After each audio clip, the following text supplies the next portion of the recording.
Mesdames et messieurs, bonjour. J'ai le privilège de présenter dans les quelques minutes à suivre le sujet intitulé par toutes les religions, conduisent-elles vraiment au même but?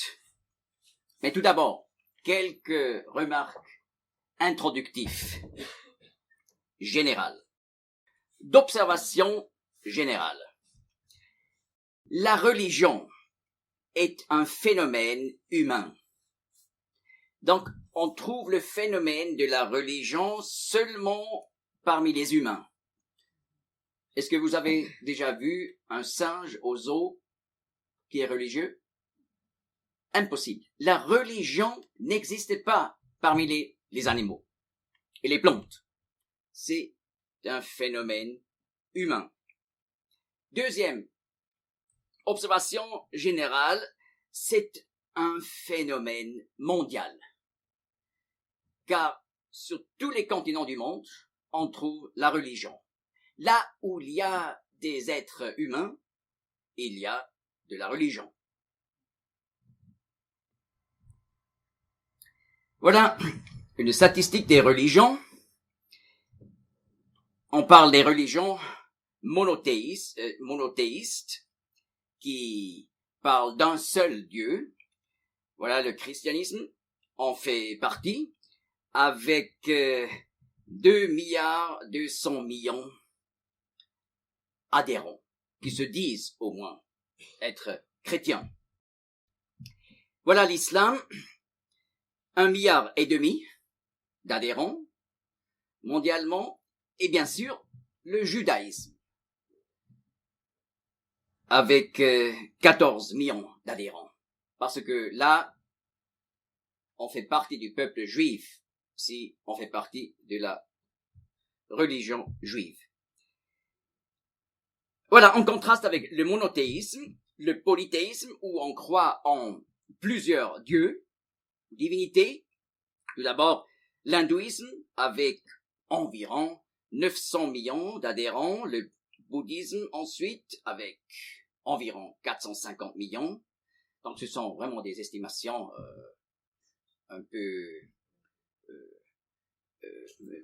sans précision, mais ça donne une idée. Ensuite, les religions tribales dans le monde entier, environ 450 millions, et le taoïsme, vous voyez, on est vraiment là dans le flou parce qu'on parle de 100 jusqu'à 400 millions. Mais ça donne une certaine idée. Donc, monothéisme, environ 3,7 milliards, polythéisme, environ 2 milliards.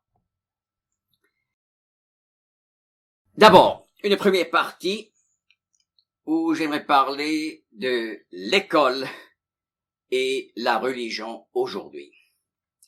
Donc, en France, je ne parle pas de la situation de la Suisse et de l'Allemagne, même que je connais mieux que la France.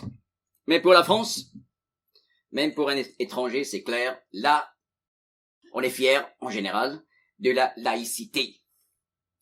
Le thème des religions est largement exclu de la formation. Bien sûr, au collège, on a normalement un cours survol des religions monothéistes. Mais on doit dire la formation dans la matière de la religion, c'est vraiment sur non pas sur un niveau élevé, parce que on néglige dans la formation la religion. Et cela est dû au siècle des Lumières. Un grand penseur du siècle des Lumières, cette fois non pas français, j'excuse, mais on a eu ce siècle des Lumières aussi en Allemagne, c'était Gotthold Ephraim Lessing.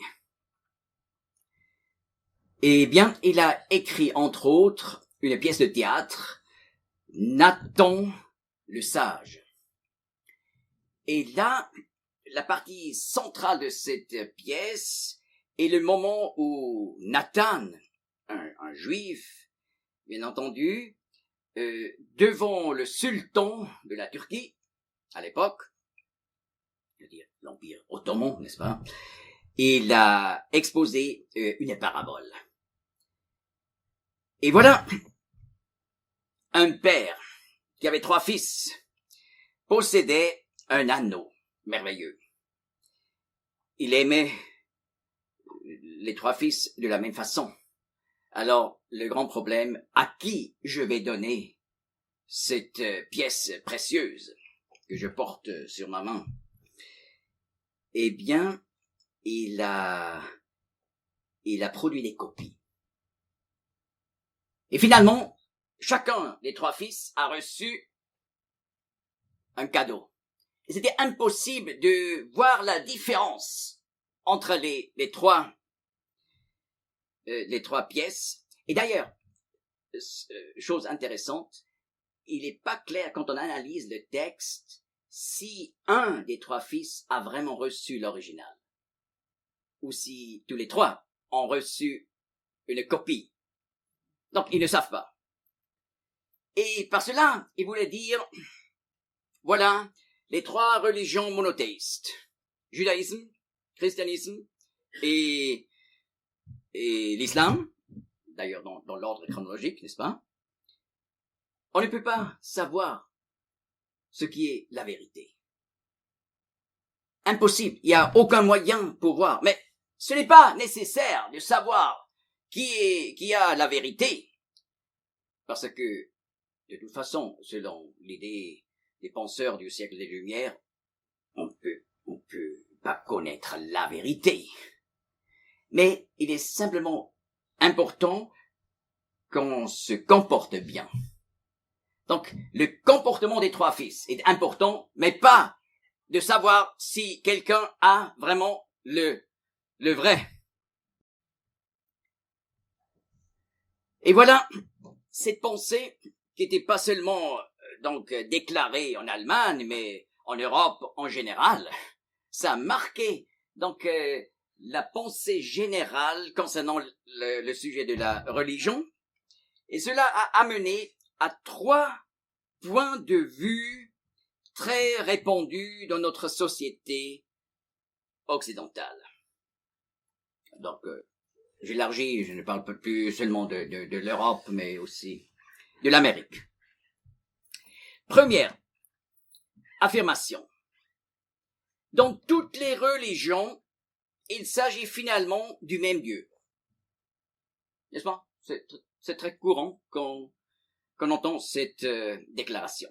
Dans toutes les religions, il s'agit finalement du même Dieu.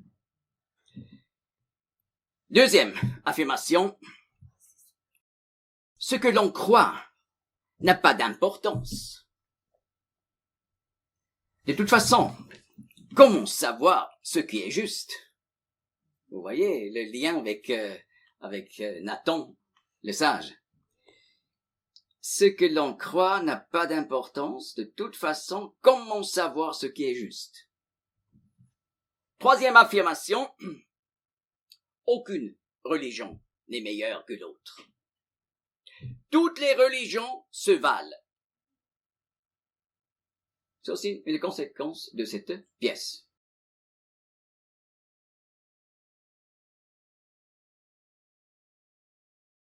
Dans une deuxième étape, on pose la question.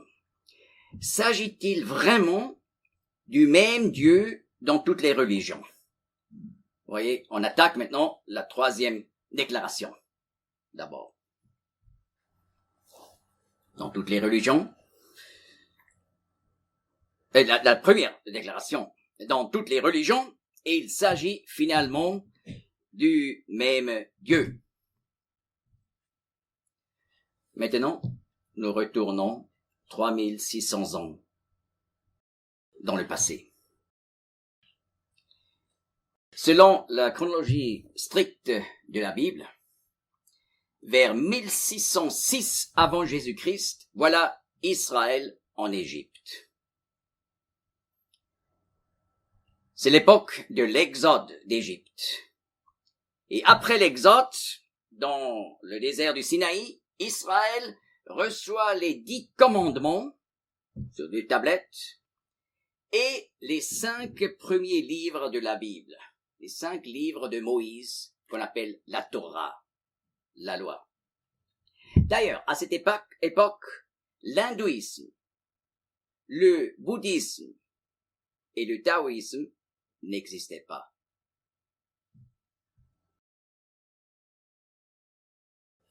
Voilà, le premier commandement sur les tablettes était le commandement pas d'autre Dieu, seulement l'Éternel. En hébreu, on prononce le nom de l'Éternel, Yahweh. Deuxième commandement, pas de vénération de statues ni d'image. Eh bien, en rapport avec la loi que le peuple d'Israël a reçue au désert du Sinaï, Israël a également reçu des instructions pour bâtir un temple transportable appelé le tabernacle, que vous voyez ici. Et voilà, là, il y avait une partie centrale, derrière dans cette tente, dans la dernière partie, appelée le Saint des Saints. Et là, il y avait l'arche de l'Alliance, en or pur, et dans l'arche de l'Alliance, les 2 tablettes. Avec, donc, ces 10 commandements, ou, comme je viens de présenter, premier commandement, seul l'Éternel. Vous voyez, en hébreu, on écrit ainsi le nom ineffable de Dieu. Yud, Hei, Vav, Hei. Par respect dans le judaïsme, on prononce pas le nom. Pendant la lecture dans les synagogues, on dit simplement Adonai, Seigneur. Mais on sait toujours, quand on prononce Adonai, c'est Yud, Hei, Vav, Hei, l'Éternel, en français. Seul l'Éternel est Dieu. Tous les autres dieux sont rejetés. Deuxième commandement, toutes les images de Dieu sont rejetées. Donc vous voyez, en fait, c'est une condamnation de toutes les autres religions. Politiquement, aujourd'hui, cela ne serait pas correct. Et voyez, dans le Deutéronome, le 5e livre de Moïse, 6.4, vous trouverez le Shema Yisraël. En fait, c'est la déclaration de foi dans le judaïsme. Shema Yisraël, Adonai Eloheinu, Adonai Echad. Donc, que l'Éternel est un seul et unique Dieu. Donc, c'est une condamnation de toutes les autres religions.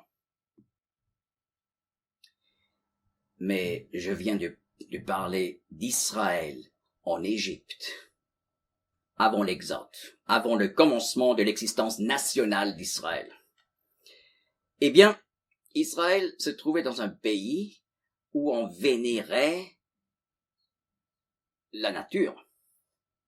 N'est-ce pas? Par exemple, le Nil était considéré comme un dieu, Hapi, le dieu du Nil.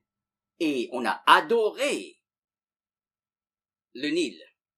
Ra, le dieu du soleil, était adoré, vénéré. Ou par exemple, le dieu crocodile, également. Et beaucoup d'autres dieux, parce que c'était une religion polythéiste. Vous voyez, on adorait la nature, en contraste avec le Créateur, adoré par Israël. Et, n'est-ce pas la première phrase de la Bible? Vous la trouverez ici en hébreu, 7 mots et 4 fois 7 lettres. Bereshit, bara Elohim, et hashamayim, ve haaretz. En français, au commencement, Dieu créa les cieux et la terre. Et n'est-ce pas, dans les premières années de l'école, nous avons appris dans une telle phrase, donc Dieu est le sujet. Et la nature, ici appelée les cieux et la terre, est l'objet. Donc, la première phrase distingue entre Dieu et la nature, comme nous distinguons dans la logique entre sujet et objet. Mais voyez, dans l'hindouisme, dans le bouddhisme actuel, en général, dans les religions tribales, dans le taoïsme, dans toutes ces religions, la nature est vénérée. Et non pas le créateur dans l'au-delà. Alors, comment on peut dire, dans toutes les religions, il s'agit du même Dieu? Mais c'est pas logique. Parce que ça serait dire, sujet et objet, c'est la même chose. Mais notre logique nous pousse, nous force à distinguer. Non, c'est pas la même chose. Donc, on peut déjà biffer cette première affirmation. Dans toutes les religions, il s'agit finalement du même Dieu. Et dans ce contexte, je lis encore quelques phrases de l'épître aux Romains, écrit par Paul, 57 après Jésus-Christ. Et là, au chapitre 1er, il parle des nations du monde en général, qui ne connaissaient pas le Dieu de la Bible. Car la colère de Dieu est révélée du ciel, contre toute impiété et toute iniquité des hommes qui possèdent la vérité, tout en vivant dans l'iniquité. Car Dieu leur a manifesté. En effet, depuis la création du monde, ce qu'il y a d'invisible en lui, c'est-à-dire à la fois sa puissance éternelle et sa divinité, se discerne au moyen de l'intelligence. Paul parle de nous en grec. C'est l'intelligence, la faculté de penser, réfléchir, être logique, se discerne au moyen de l'intelligence d'après les choses créées, si bien qu'ils sont inexcusables. Parce que, ayant connu Dieu, ils ne l'ont pas glorifié comme Dieu, et ne lui ont pas non plus rendu grâce. Mais ils se sont égarés dans leur raisonnement, et leur cœur privé d'intelligence a été rempli de ténèbres. Se prétendant sages, être des philosophes, par exemple, se prétendant sages, ils sont devenus fous, et ont changé la gloire du Dieu incorruptible en la ressemblance d'une image d'homme corruptible, d'oiseaux, de quadrupèdes, de reptiles. C'est pourquoi aussi Dieu les a livrés dans les convoitises de leur cœur, à l'impureté qui aboutit à déshonorer entre eux leur propre corps. Eux qui ont changé la vérité de Dieu en mensonge et ont vénéré et servi la créature plutôt que celui qui l'a créée. Lui qui est béni éternellement. Amen. Dans une troisième étape, nous posons maintenant une question encore intéressante. Les Israélites ont-ils copié le monothéisme sur les Égyptiens? N'est-ce pas? Question intéressante. Mais les Égyptiens étaient des polythéistes. Et nous posons la question, mais vous allez voir, avec raison. Les Israélites ont-ils copié le monothéisme sur les Égyptiens? Voilà. Aujourd'hui, on parle de religion monothéiste, le christianisme, l'islam, le judaïsme. Mais est-ce que le judaïsme a copié à l'époque ce qu'ils ont connu en Égypte? Et voilà. Le pharaon connu sous son nom Akhenaton, environ 1353 jusqu'à 1336 avant Jésus-Christ. Donc retenons 14e siècle avant Jésus-Christ. Il a supprimé tous les dieux d'Égypte sauf Aton, le dieu soleil.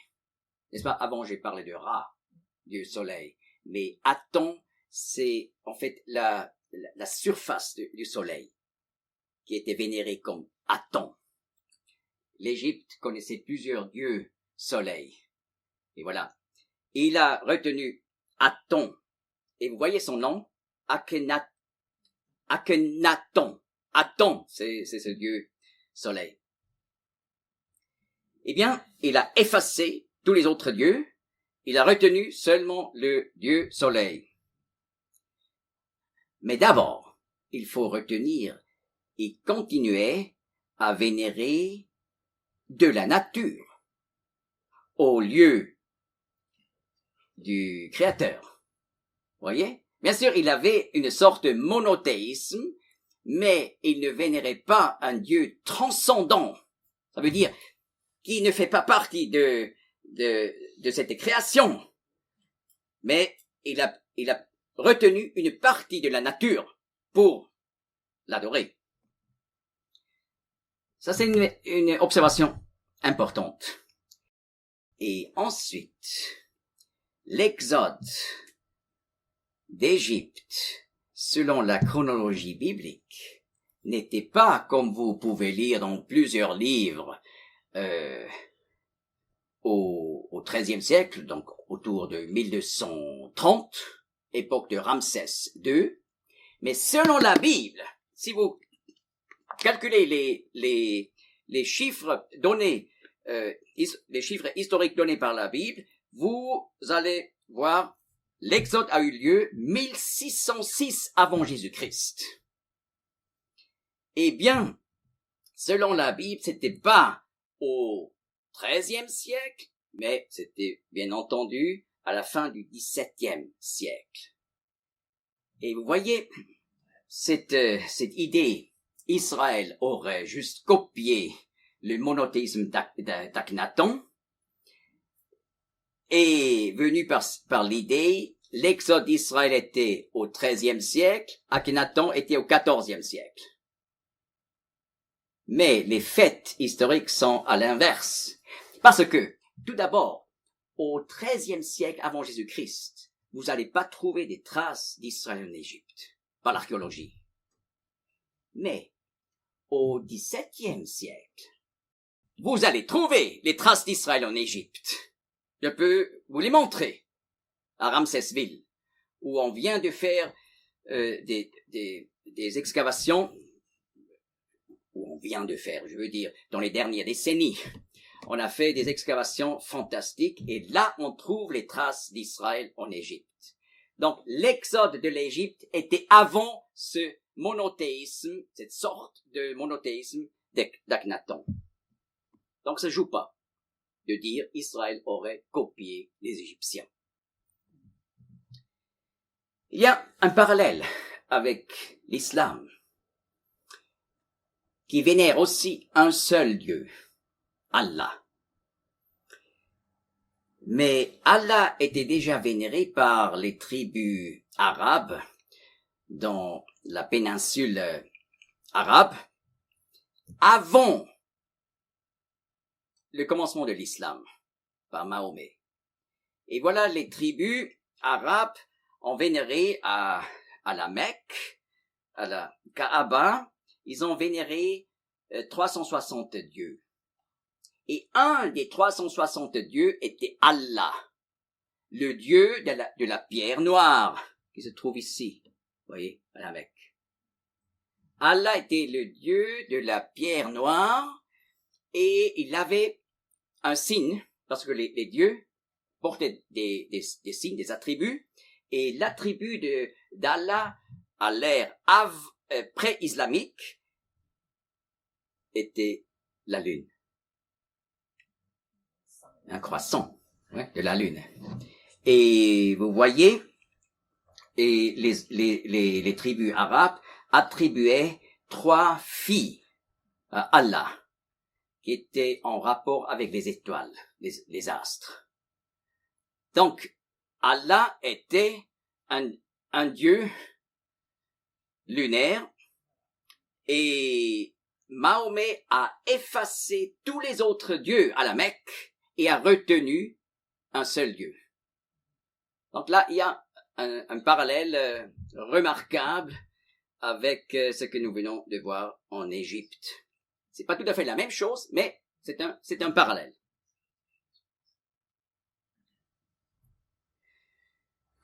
Maintenant, dans une quatrième étape, j'aimerais présenter le sujet de la nature. La nature peut-elle être Dieu? Puisque ça joue un tel rôle dans beaucoup de religions. Eh bien, par la physique, par les sciences naturelles d'aujourd'hui, nous savons que la nature n'est pas éternelle. N'est-ce pas? Les lois de la thermodynamique. La première loi nous dit la somme d'énergie dans l'univers reste toujours la même. Donc, on n'observe jamais la production d'énergie à partir du néant. Il n'y a que l'énergie qui existe. Mais, deuxième loi de la thermodynamique dit, donc, la somme d'énergie qui est là pour être utilisée au travail diminue tout le temps. N'est-ce pas? On ne peut pas détruire l'énergie qui existe. Première loi.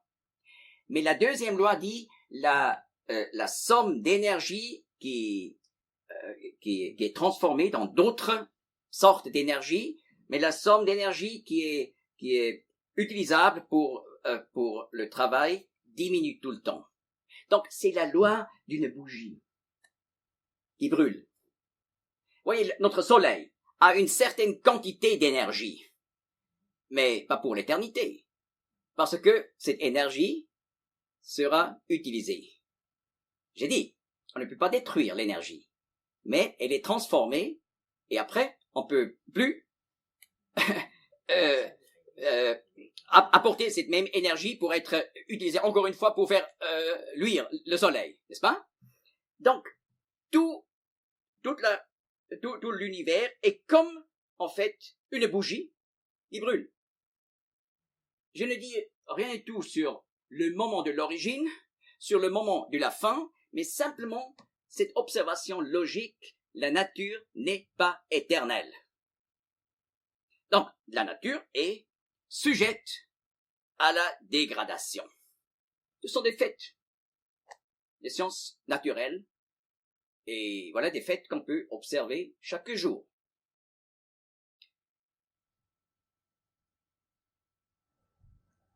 Et voilà, le professeur Robert Jastrow, 1925 jusqu'à 2008, était directeur du Goddard Space Institute, donc qui a envoyé Pioneer et Voyager, ces sondes fantastiques, et il a écrit « La preuve que l'univers a un commencement ». Cela est devenu clair dans la physique moderne au XXe siècle. N'est-ce pas? Avant, les communistes avaient dit « la matière est éternelle » en Union soviétique. C'était ça, le message de leur prédication. La matière est éternelle. Ça, c'est de la neige de hier. Donc, on est forcé par la physique d'accepter l'univers a eu un commencement. La preuve que l'univers a un commencement a provoqué de violents maux d'estomac chez les astronomes. Leurs réactions sont un exemple intéressant de ce qu'inventent les esprits soi-disant si objectifs des savants, quand leur propre travail les conduit vers des résultats qui sont contraires aux articles de foi de leur corporation. Un peu plus tard dans le texte, il existe une sorte de religion dans la science. C'est donc une citation de la Los Angeles Times de 1978. C'est intéressant, n'est-ce pas? Donc, on doit retenir, la nature n'est pas Dieu, la nature ne peut pas être l'éternel. L'éternel, c'est la traduction du nom ineffable de la Bible hébraïque, la première partie de notre Bible chrétienne. Yud, Hei, Vav, Hei. Voyez, Albert. Donc, Albert Einstein, n'est-ce pas? Avec sa théorie de la relativité, il a rendu évident que l'espace et le temps forment une unité indivisible. C'est pour ça qu'il a parlé des 4 dimensions de l'espace-temps. Et cela veut dire tout ce qui appartient à l'espace est soumis au temps.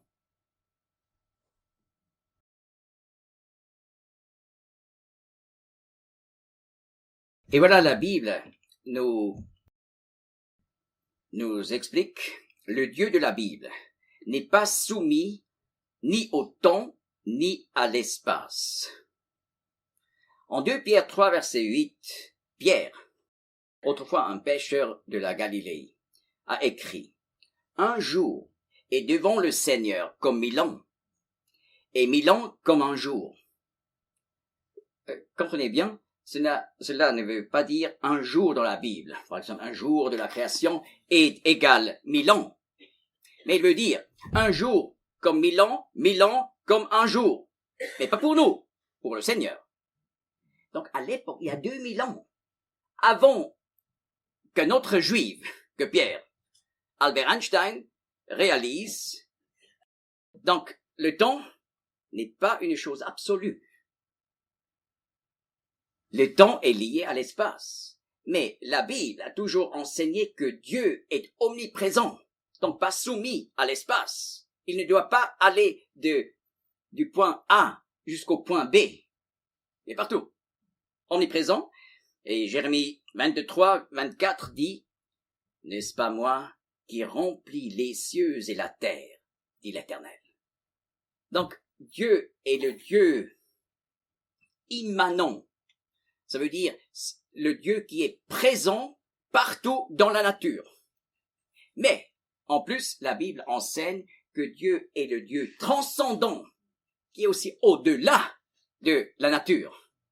Mais il ne fait pas partie de la nature. Voyez?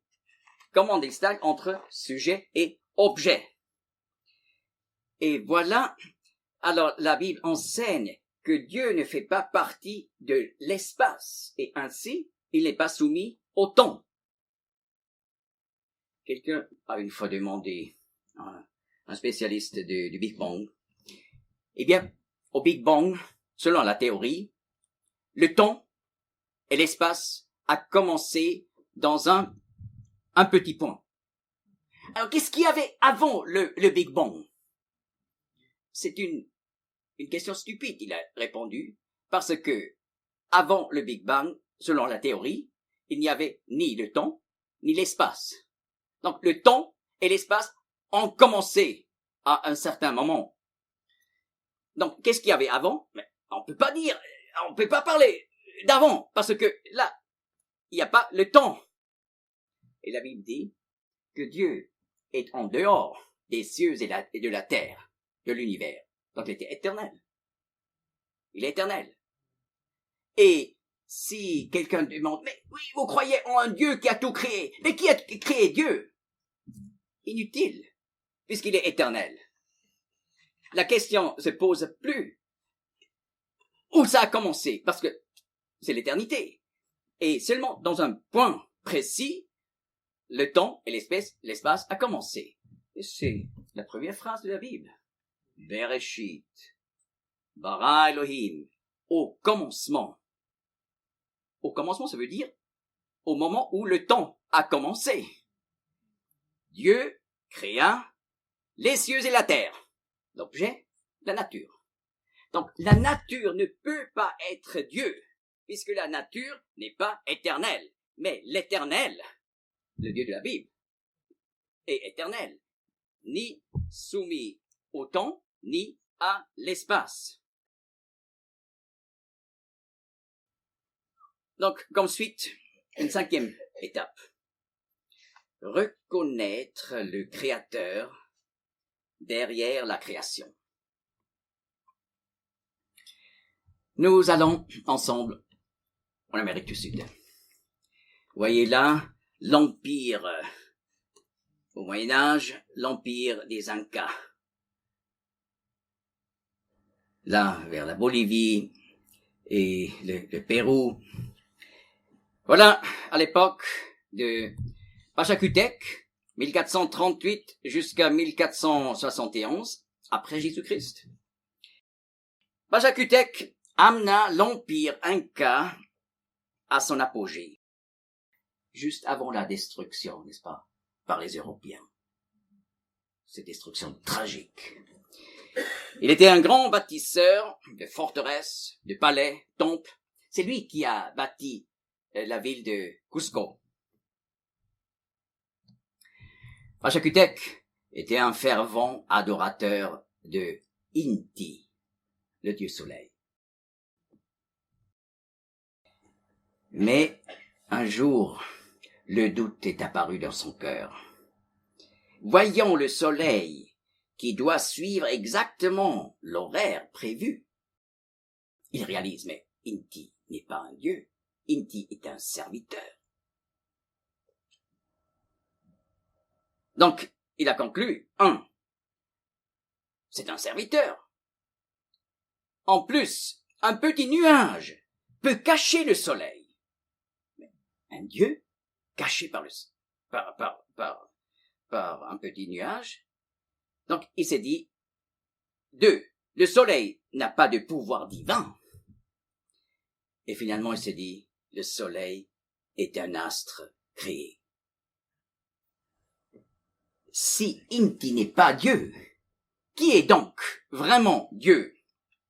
Et Pachacutec, à l'époque, a fait des recherches dans la tradition ancienne de ses ancêtres Incas et a découvert que les Incas ont connu le Dieu créateur, qui ne faisait pas partie de la nature. Et les premiers Incas appelaient le créateur Viracocha. Alors, il a commencé à vénérer le dieu créateur, Viracocha. Et d'ailleurs, les Incas ont enseigné, Viracocha est un juste juge, mais il est miséricordieux. Donc, ils savaient le fait de leur culpabilité, puisque ils ont compris, lui est juste et un juge, et nous sommes les sujets de sa justice. Mais en plus, c'est un Dieu qui peut pardonner. Un autre exemple. Les Karens autrefois de Chine, mais maintenant spécialement à Myanmar, aussi en Inde et au Thaïlande. Les Karen étaient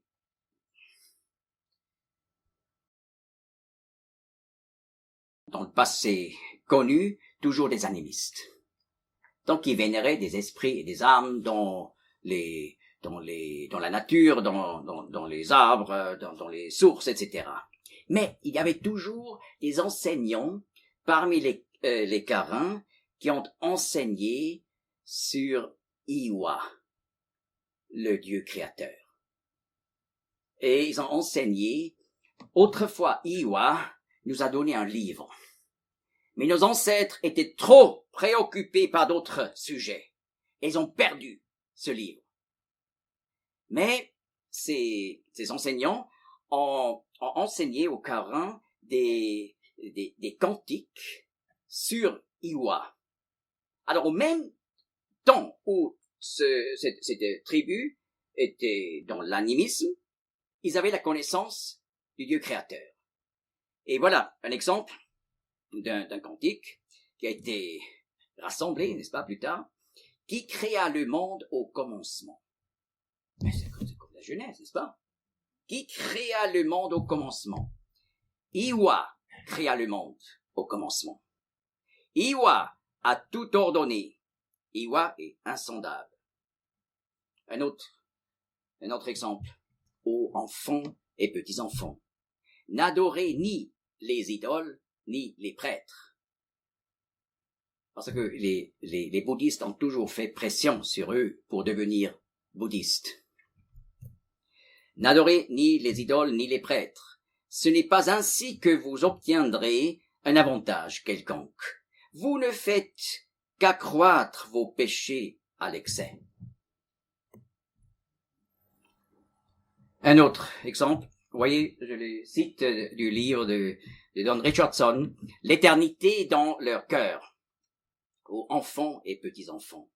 Si nous repentons de nos péchés et cessons de faire le mal, en dominant nos passions et prions, il nous fera encore miséricorde. » Donc aussi, cette assurance que nous, les humains, sommes coupables, sont dans le mal, et le Créateur est un Créateur, non pas un Dieu méchant, mais un Dieu juste, mais qui peut pardonner. Si nous sommes tristes sur nos fautes, si nous repentons,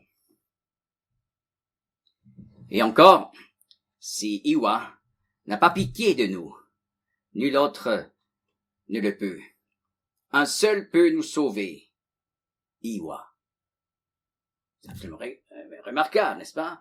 Alors là, on pourrait dire, oui, mais peut-être ces tribus étaient en contact avec des missionnaires qui ont apporté le message biblique, n'est-ce pas? Ou même il y avait l'idée, peut-être ils sont des membres des 10 tribus perdues d'Israël. Vous voyez? Bon, on peut réfléchir à cette question. Mais ce qui est remarquable, si je vous présente encore d'autres cantiques, vous allez voir, ils ont des connaissances de faits bibliques que vous allez trouver seulement dans les chapitres 1 à 11 de la Genèse, jusqu'à la tour de Babel, où selon la Bible, l'humanité était au début encore ensemble et s'est séparée seulement par des voyages dans le monde entier après la confusion des langues. Eh bien, s'ils étaient sous l'influence, s'ils avaient été sous l'influence de missionnaires, ils devraient connaître des parallèles de toute la Bible, de l'Ancien et du Nouveau Testament, et non pas seulement des 11 chapitres, n'est-ce pas? Et s'ils étaient des descendants des 10 tribus d'Israël, alors ils sauraient aussi quelque chose sur l'exode d'Égypte, etc. Pas de connaissance de ça. Seulement les 11 chapitres. Et d'ailleurs, de tels parallèles, on trouve dans le monde entier. C'est juste un exemple parmi les tribus de ce monde. Mais on trouve des parallèles, mais toujours avec les 11 premiers chapitres de la Genèse, dans le monde entier. On en parlera encore ce soir en rapport avec le déluge mondial. Voilà, je ne veux pas vous faire dormir. N'est-ce pas, je répète la phrase de hier. Vous savez maintenant ce qui va suivre. Je joue le canon de Pachelbel. C'est un canon de 4 voix. Et d'ailleurs, juste pour expliquer, la musique du baroque a été créée à l'époque où on a fait les grandes découvertes astronomiques.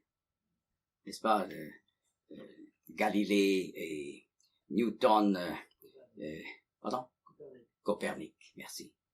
Copernic qui a écrit un livre intitulé par Harmonia Mundi, un terme musical, harmonie du monde, pour dire le mouvement en ordre des planètes. On peut exactement calculer, mais c'est que la musique en fait.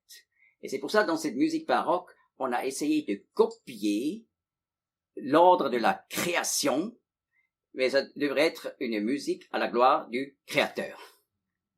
Donc, n'est-ce pas, c'est terrible. Et non, c'est pas tout à fait ce qu'on entend souvent. La musique baroque est une musique créationniste. Donc, à la gloire du Créateur.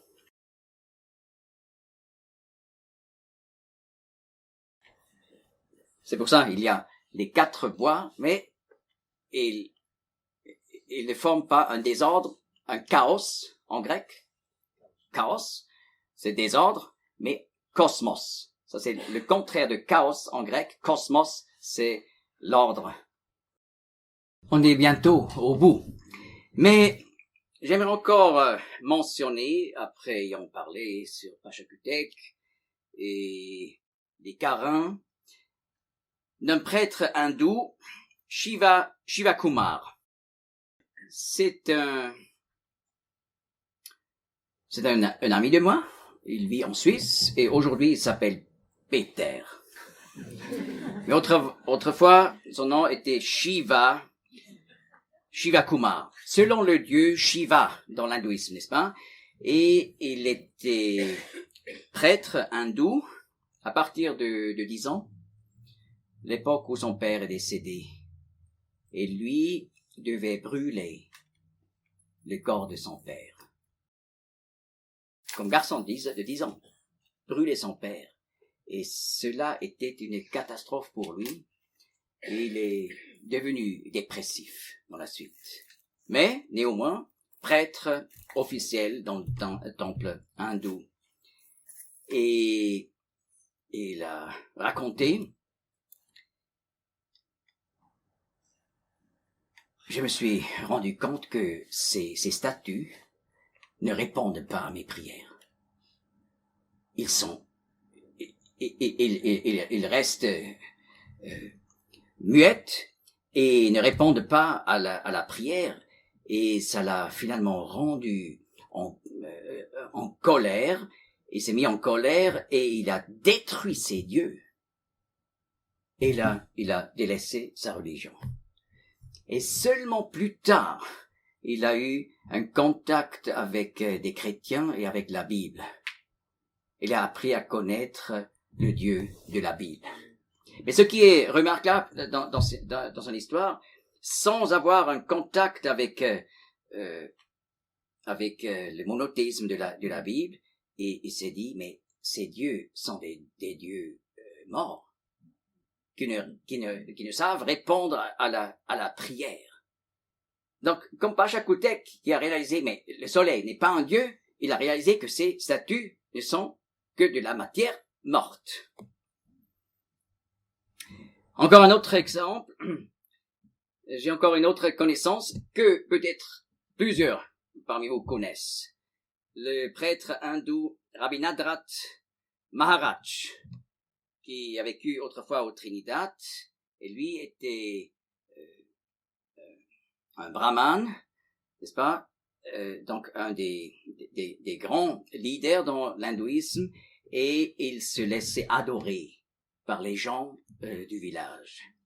Et pour être conséquent, parce qu'il a cru que moi je suis Dieu, il s'est soi-même adoré dans le miroir. Mais il a écrit justement un livre, La mort d'un gourou, n'est-ce pas, qui est connu à plusieurs. Et là, il dit, avant d'avoir eu des contacts avec des chrétiens, il s'est dit, mais Rabindranath, Rabbi, c'est un mensonge. Tu es une créature, tu n'es pas Dieu. Donc, il a réalisé, mais ça peut pas être que moi, ou n'importe quoi dans la nature, soit vraiment Dieu. Donc, par l'intelligence humaine, on peut réaliser cela.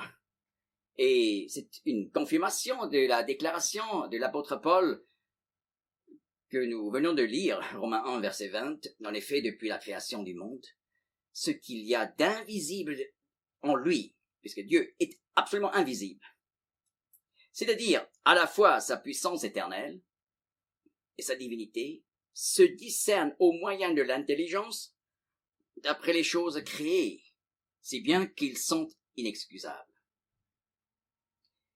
Et juste quelques exemples.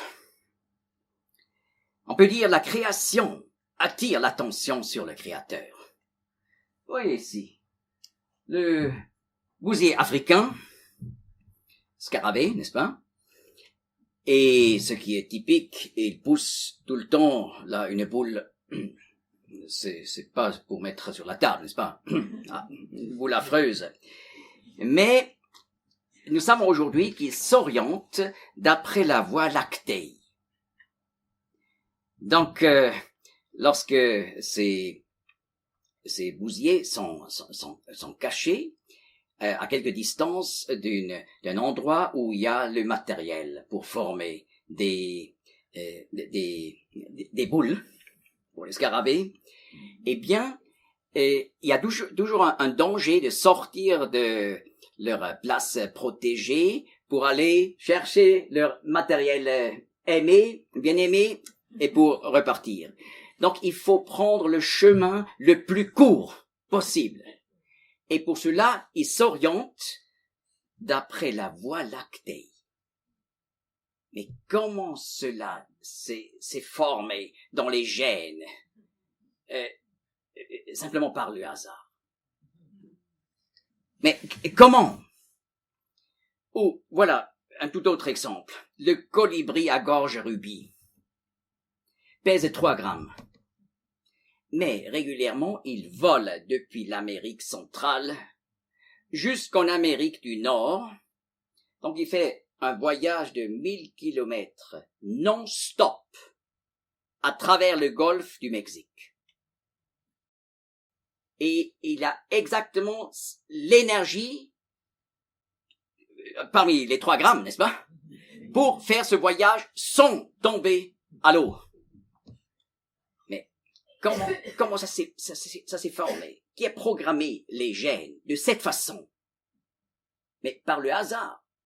Mais nous connaissons dans la vie quotidienne ce que le hasard produit. Le chaos. C'est pour ça qu'il faut mettre de l'ordre à la maison. Ou encore, voilà l'oiseau lyre. C'est un oiseau bien aimé sur ma liste. En Australie et en Tasmanie. En Australie, d'ailleurs, dans la région des montagnes bleues, n'est-ce pas, juste au-dessus de Sydney. Et il sait imiter n'importe quelle voix d'oiseau. Exactement. Mais c'est là pour des raisons de sécurité et de protection. Et si vous allez le voir avec une caméra, comme d'autres fois, qu'il faisait encore il sait exactement imiter le son. Mais prenez un fusil, vraiment un fusil l'or, et puis vous montrez ce que vous savez faire avec ça à la forêt vierge là, eh bien il sait exactement imiter le son d'une fusil. Ou si vous arrivez avec une grande voiture qui fait un bon bruit, il sait exactement copier le bruit. Et voyez, en physique, un bruit, ça c'est, quand on analyse comme musicien, c'est une chose très complexe, n'est-ce pas? Parce que ce sont des sons composés d'une manière incroyable. Il sait imiter. Mais comment c'est possible? Qui a programmé l'oiseau lyre? Eh bien, j'ajoute ici une 6e étape avec la question: comment peut-on reconnaître que le Dieu de la Bible est vraiment éternel? N'est-ce pas? On voit qu'il doit y avoir quelqu'un. Mais qui est ce Dieu? Et comment on peut reconnaître que le Dieu de la Bible est vraiment éternel et ne fait pas partie de la création? Eh bien, les prophéties réalisées de la Bible nous aident à montrer que Dieu n'est pas soumis à l'espace et au temps. Donc on peut dire, la prophétie accomplie de la Bible est le sceau de Dieu sur la Bible. Voyez ici l'axe du temps. Passé, présent, futur. Et voilà. En ce qui concerne le passé et le présent, l'homme est capable de faire des déclarations fiables. Parce que on peut avoir vécu le passé et on peut avoir des informations datant du passé pour savoir quelque chose quant au passé. Mais lorsqu'il s'agit de l'avenir, du futur, quand l'homme cherche à faire des déclarations fiables sur l'avenir lointain, n'est-ce pas, je ne parle pas de la monnaie de demain, mais de l'avenir lointain, l'homme échoue, lamentablement parce que nous sommes des créatures liées à l'espace et au temps. Juste un exemple. Exposition universelle de 1893 à Chicago. Des spécialistes, donc à l'époque des experts en sociologie, ont expliqué à cette époque comment ils voyaient la vie 100 ans plus tard. 1. Les hommes vivront jusqu'à 150 ans. Pas tout à fait. 2. Les gouvernements seront de plus en plus simples. Parce que la vraie grandeur s'épanouit toujours dans le sens de la simplicité. Oh, on serait content pour la France.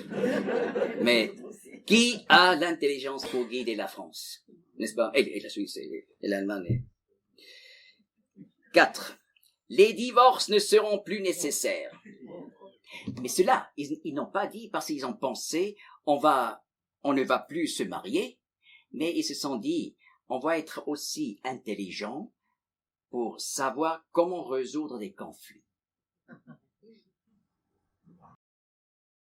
Oui, mais c'est lamentable, mais c'est juste normal parce que l'homme ne peut pas savoir simplement comme ça l'avenir lointain. Mais justement, la Bible déclare, bien entendu, c'est une déclaration pour quelqu'un qui ne croit pas. Le Dieu de la Bible n'est pas soumis au temps et à l'espace. C'est pour ça, il est appelé Yahweh, ce qui veut dire l'Éternel. Celui qui est éternel, celui qui ne change jamais.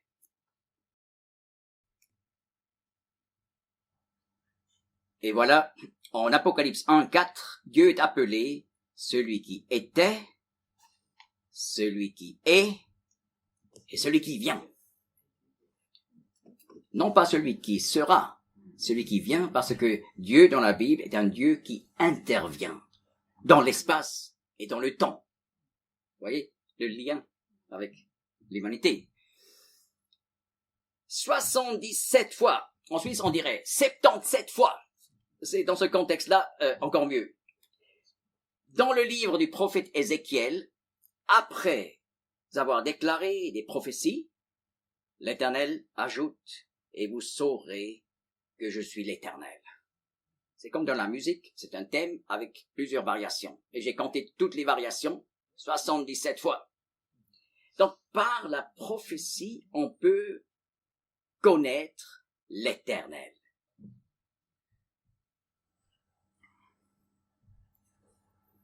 Ésaïe 41, 23, là, Dieu, le Dieu de la Bible, s'adresse au Dieu des autres religions, en disant « Déclarez les choses qui vont arriver dans la suite, et nous saurons que vous êtes des dieux. » Donc, vous voyez, la prophétie, c'est le test des religions.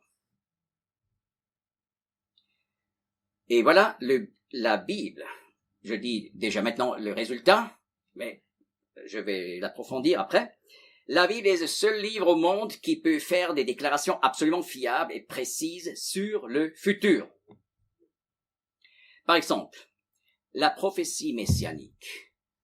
Jésus-Christ, par sa venue, il y a 2000 ans, a accompli plus de 300 prophéties de l'Ancien Testament concernant le Messie. Et je dois expliquer, le terme « le Messie » veut dire le Sauveur promis dans l'Ancien Testament. pour Israël et le monde entier. Et voilà, 300 prophéties accomplies. Et je me rappelle, à 14 ans, j'ai lu un livre que j'ai reçu de quelqu'un, mais ça a bouleversé ma vie. Le Messie dans les 2 Testaments, par un juif américain, John Meldau. Et là, il parle de ces prophéties du Messie. Et j'étais bouleversé par cela. Et voilà, il a traité peut-être une 60aine, et non pas les 300 qu'il mentionne dans ce livre. Et à l'époque, j'ai cherché un livre qui traite les 300 prophéties, ou plus de 300 prophéties, et je n'ai pas trouvé. Alors finalement, j'ai commencé à faire une liste pour moi-même. J'ai commencé par 1, 2, 3, 4, et je me vois encore faire cette liste lorsque j'avais 16 ans, et finalement je suis arrivé 299, 300, 301, et ça a fortifié ma foi d'une façon merveilleuse, parce que quand on a eu à l'école, au lycée, des discussions sur le christianisme et la véracité de la Bible, n'est-ce pas, on a lu Nathan le sage, par exemple, et notre prof a déclaré, il est impossible de savoir quelle religion est la juste. Je dis, mais il y a la possibilité par la prophétie accomplie, par exemple par la prophétie messianique. Et je savais pas quoi répondre. Et ça m'a bouleversé, n'est-ce pas? C'était pas moi qui a inventé la prophétie, mais j'ai utilisé ce moyen, et c'était impossible pour donner des arguments qui valent contre. Vous voyez, juste quelques exemples. La prophétie disait que le Messie devrait être un descendant de David. C'est qu'on pouvait contrôler jusqu'à l'an 70, lorsqu'on avait encore les généalogies en Israël.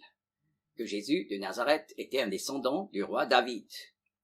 Il devait être né à Bethléem. On a parlé hier soir de ce fait. Il devrait apparaître comme prince en 32 après Jésus-Christ. N'est-ce pas, j'ai présenté hier soir cette prophétie de Daniel 9 qui annonce même la date de la venue du Messie. Et la prophétie a annoncé un rejet par la masse du peuple. Même que le Messie était celui qu'on attendait en Israël. Mais la prophétie disait, lorsqu'il va venir, il va être rejeté. Donc c'est pas une prophétie probable, mais elle s'est réalisée par la crucifixion de Jésus-Christ. Mais la crucifixion était aussi prédite dans l'Ancien Testament. Et dans la suite, la destruction de Jérusalem et du temple à l'an 70. Et depuis, dans le judaïsme, on n'a plus de temple. La dispersion des Juifs parmi les nations du monde s'est réalisée dans l'histoire à partir de l'an 70. Mais c'était écrit dans ce livre. Et la persécution continuelle des Juifs, c'est ici. Et voyez, dans chaque synagogue du monde entier, lorsque le Chazan récite le texte de Deutéronome 28, on n'a pas le droit de réciter à haute voix, parce que chaque prophétie s'est accomplie à la lettre. Par exemple, je vous cite du Deutéronome 28, 64.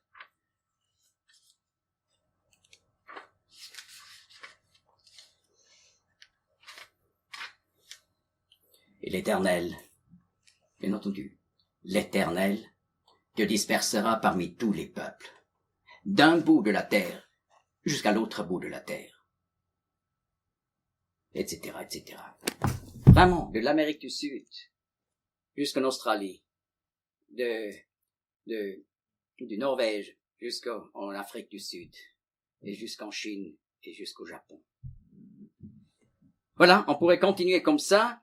J'ai déjà hier mentionné ces prophéties de Daniel 9, 25, mais je n'avais pas cité littéralement le texte. Je le fais maintenant. Et sache et comprends. C'est un impératif, voyez? Il faudrait savoir et comprendre. Depuis la sortie de la parole pour rétablir et rebâtir Jérusalem, jusqu'au Messie le prince. Il y a 7 semaines d'année et 62 semaines d'année. Donc, cette prophétie de Daniel a été donnée au VIe siècle où Jérusalem était une ruine. La prophétie dit, depuis le moment où la parole, donc la déclaration de permission sera issue, pour rebâtir Jérusalem, il faut calculer. Jusqu'au Messie, quand il viendra comme prince. Et là, il y a une période de d'abord 7 semaines d'année et 62 semaines d'année. L'ensemble, 69 semaines d'année. Pourquoi c'est divisé en deux? Parce que les 7 semaines d'année, c'est la période pendant laquelle Jérusalem devrait être rebâtie. Et ensuite, encore 62 semaines jusqu'au Messie. Et n'est-ce pas, j'ai expliqué la semaine d'année, en hébreu Shavua, c'est une époque de 7 années. Et les années prophétiques de la Bible sont toujours des années lunisolaires, parce que le calendrier juif est un calendrier lunisolaire. Donc de 360 jours. Par exemple, dans l'Apocalypse chapitre 11, là il est question de 42 mois, 3 ans et demi, n'est-ce pas? Égale 1260 jours. Donc ça fait des années de 360 jours. 1260 divisé par 3,5, c'est 360.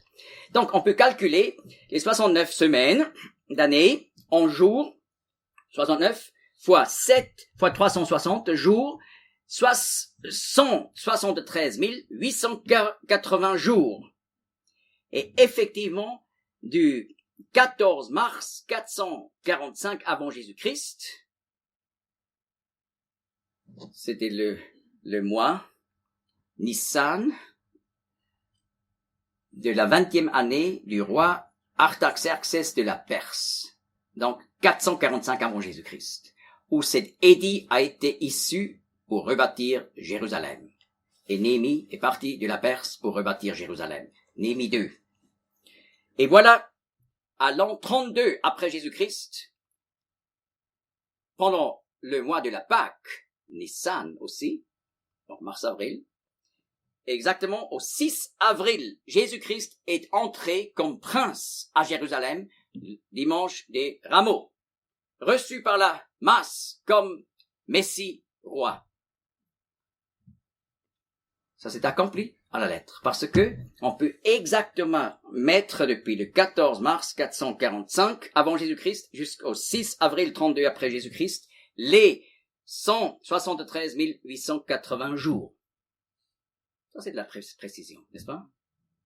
Vous comprenez pourquoi j'étais bouleversé à 14 ans.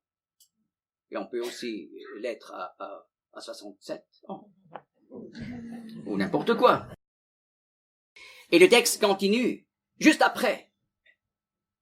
Et après cela, le Messie sera retranché et n'aura rien.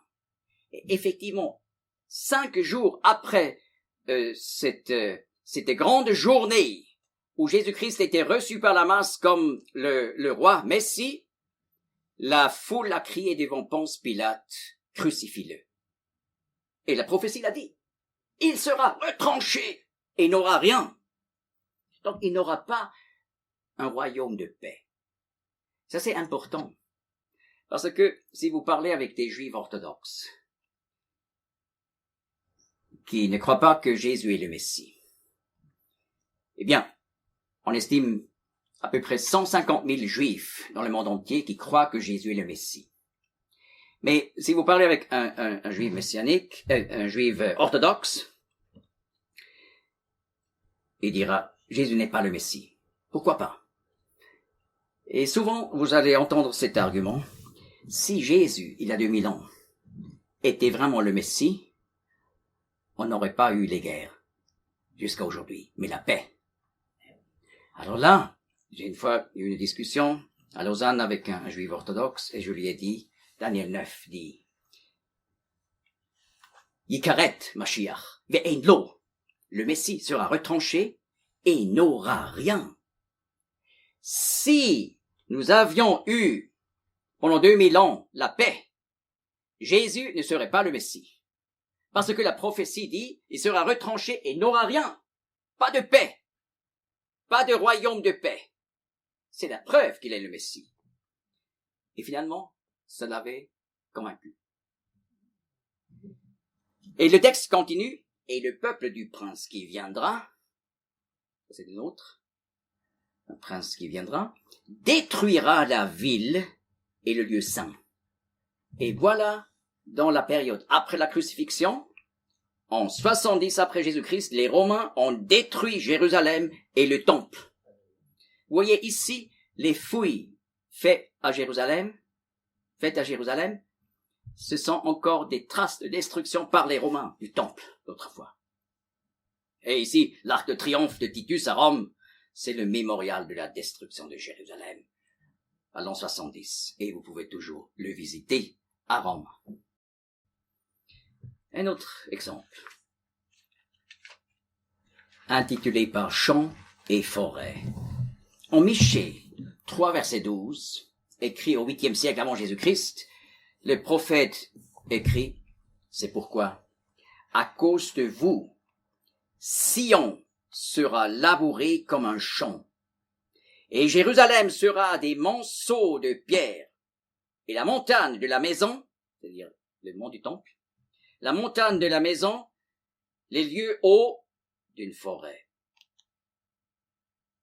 Tiens, plus tard, après Michée, Nebuchadnezzar de Babylone a détruit Jérusalem à l'an 586 avant Jésus-Christ.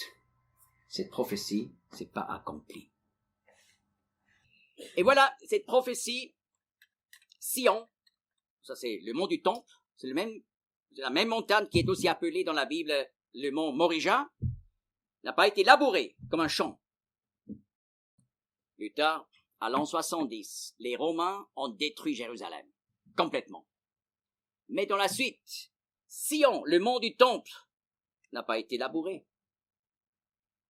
Et la montagne de la maison n'est pas devenue des lieux hauts d'une forêt. Mais plus tard, voyez, vers 132, la nation juive a essayé encore une révolte contre Rome. Et elle a été abattue par l'empereur Hadrien. De nouveau, plus d'1 million de morts, comme à l'an 70, parmi les Juifs. Et ensuite, il était tellement furieux contre les Juifs, il a labouré le mont du temple. Et dans la suite, dans les siècles qui ont suivi, c'est devenu une montagne des lieux hauts d'une forêt. Il faut simplement attendre, n'est-ce pas? Mais la parole s'accomplit. Et voilà, seulement le livre de Daniel, écrit au 6e siècle avant Jésus-Christ, j'ai compté, une fois, les prophéties accomplies sur l'histoire mondiale, sur Babylone, la Perse, la Grèce, Rome, la Syrie, l'Égypte, Israël, et j'ai compté plus de 200 prophéties accomplies, seulement dans ce livre de 12 chapitres. C'est fantastique.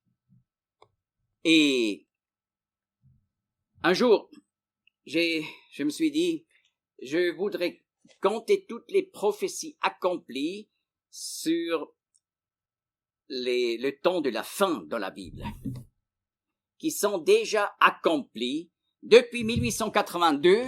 C'est le moment de la première immigration massive de Juifs au pays des ancêtres, après une dispersion mondiale de presque 2000 ans. Et la Bible dit, le temps de la fin, c'est l'époque où les Juifs retournent dans leur pays. Mais il y a beaucoup d'autres prophéties. Et j'ai fait une liste, comme autrefois comme jeune homme. Mais cette fois, j'ai commencé 1, 2, 3, et j'ai abouti jusqu'à 180 prophéties accomplies dans notre période historique. Et voilà, il s'agit là des prophéties du retour des Juifs du monde entier vers le pays de leur père, la fondation de l'État, ce qui s'est réalisé en 1948, le désert qui refleurit, Israël, c'est le seul pays du monde où le désert régresse. Dans le monde entier, le désert, il grandit. Le désert refleurit. Des villes de l'Ancien Testament sont rebâties. L'hébreu redevient une langue vivante. Après plus de 1000 ans. On n'a jamais vu dans l'histoire humaine, après 1000 ans, la résurrection d'une langue morte. Mais c'est le cas avec l'hébreu. Les peuples alliés tentent d'anéantir Israël. C'était prédit clairement. Mais nous connaissons l'histoire des décennies passées et la dramatique libération du mont du Temple, accomplie en 1967. Et comme ça, on pourrait continuer pour finalement effacer la deuxième affirmation. Ce que l'on croit n'a pas d'importance. De toute façon, comment savoir ce qui est juste? On peut, par le test des religions, la prophétie. Et faites le test. Demandez à un bouddhiste, gentiment, de vous apporter une liste de 100 prophéties accomplies des écrits du bouddhisme. Juste pour voir que vous n'allez jamais recevoir cette liste. Demandez à un hindou, mais aussi avec amicalement, et également un musulman, gentiment, avec respect, mais juste pour voir que vous n'allez jamais recevoir une telle liste du Coran. Alors, demandez à un chrétien si on peut obtenir une liste. Vous allez voir ici derrière, j'ai ce livre des plus de 175 prophéties accomplies dans notre époque, un autre livre sur la venue de Jésus-Christ il y a 2000 ans. Nous pouvons vous apporter les listes. Et à nous de voir, de connaître l'Éternel. Mais connaître l'Éternel, c'est de réaliser que aussi la troisième affirmation n'est pas correcte. Aucune religion n'est meilleure que l'autre. Toutes les religions se valent. Ça, c'est une déclaration politiquement correcte, mais non pas réaliste. On peut pas dire ça, juste par gentillesse. Mais vous voyez, le Dieu de la Bible est tout à fait différent. Le Dieu de la Bible ne fait pas partie de la nature, il est éternel. Les prophéties accomplies prouvent que Dieu est éternel. Oui, ça prouve qu'il est éternel. Il n'est pas soumis au temps. C'est pour ça qu'il sait ce qui va venir après des millénaires. Les prophéties accomplies prouvent que Jésus-Christ, précisément Jésus de Nazareth, est le Sauveur. La Bible ne cherche pas à plaire. Ça, c'est aussi un aspect. L'homme est un pécheur. Ce n'est pas politiquement correct, mais on doit accepter cette réalité. Et la Bible ne cherche pas à plaire. Elle dit, l'homme ne peut pas se sauver lui-même. Il a besoin du Messie Jésus. Et c'est pour ça, le Messie est venu pas simplement pour accomplir la prophétie, mais pour finalement être retranché à la croix. Mais pourquoi? Comme le juste à notre place. Le jugement que le Dieu juste devrait mettre sur nous en éternité, il a mis sur Jésus-Christ son Fils. Et il a mis notre culpabilité sur lui. Il a puni le juste pour les injustes. Mais pour recevoir le pardon, il faut s'identifier avec le sacrifice de Christ. Donc, accepter le sacrifice de Jésus-Christ pour soi-même personnellement, tout simplement par la prière personnelle. En confessant les péchés que nous connaissons encore dans notre vie et en nous repentant. Mais après, il faut louer Dieu pour le pardon. Il y a bien des chrétiens qui sortent, je sais pas, peut-être. Mais la Bible dit, je vous ai écrit cela, que vous sachiez que vous avez la vie éternelle. Parce que Jean 3,16 dit, Dieu a tant aimé le monde qu'il a donné son Fils unique, afin que quiconque qui croit en lui ne périsse point, mais qu'il ait la vie éternelle. Non pas qu'il aura, qu'il ait, c'est un présent. Et voilà, le don de la vie éternelle est un don présent à celui qui s'identifie avec le sacrifice de Jésus-Christ. Et voyez, la foi en Jésus-Christ, ce n'est pas un saut à l'obscurité.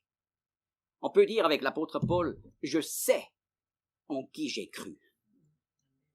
Je sais en qui j'ai cru, en qui j'ai mis ma confiance. Voyez, Dieu et l'homme, mais il y a un fossé entre deux. Romains 3, 23 déclare, il n'y a pas de différence dans le monde entier. Pas de différence, car tous ont péché. Nous tous. Et voilà, on peut se donner la peine, on peut essayer de vivre bien, on peut essayer de donner de l'argent à ceux qui ont un besoin. Mais la Bible dit, il n'y a pas de différence car tous ont péché et sont privés de la gloire de Dieu. Donc on n'atteigne pas la gloire de Dieu. Ça peut pas sauver. C'est bien de donner l'argent là à l'endroit juste. Pas partout, mais à l'endroit juste. Mais cela ne nous amène pas à Dieu. Et c'est pour ça Jésus-Christ est venu. Il dit en Jean 14, 6, « Moi je suis le chemin, la vérité et la vie. Personne ne vient au Père si ce n'est pas par moi. Si ce n'est pas par moi. » Donc, par la croix annoncée dans l'Ancien Testament, Ésaïe 53 montre le Messie souffrant qui souffre pour nos péchés. Mais il faut une décision personnelle. Ézéchiel 33, 11. Dieu dit, l'Éternel dit, détournez-vous de vos mauvaises voies. Donc il faut cette décision pour être sauvé et être réconcilié avec ce Dieu qui est appelé l'Éternel. Et ensuite, il faut vivre en suivant le Seigneur Jésus. Je finis par cette déclaration que je répète. Jésus-Christ dit, moi je suis le chemin, non pas un chemin. Vous voyez, c'est l'article défini. Hodos. Le chemin, la vérité et la vie. Personne ne vient au Père si ce n'est par moi. Et voilà, le Messie et le peuple juif. Vous voyez, le peuple juif est si près de la vérité. Et une partie est à l'autre côté. Tous ces juifs messianiques qui croient que Jésus est le Messie, et il y a les autres qui ne croient pas qu'il est le Messie, ils sont de l'autre côté. Mais c'est la même chose en France. Les Français ne croient pas en Dieu. Mais il y a des Français qui croient en le Dieu de la Bible, qui croient personnellement en Jésus-Christ comme le Sauveur, et il y a les Français qui ne croient pas. Donc, il faut se décider, c'est une question de l'individu et non pas de la nationalité. Merci bien.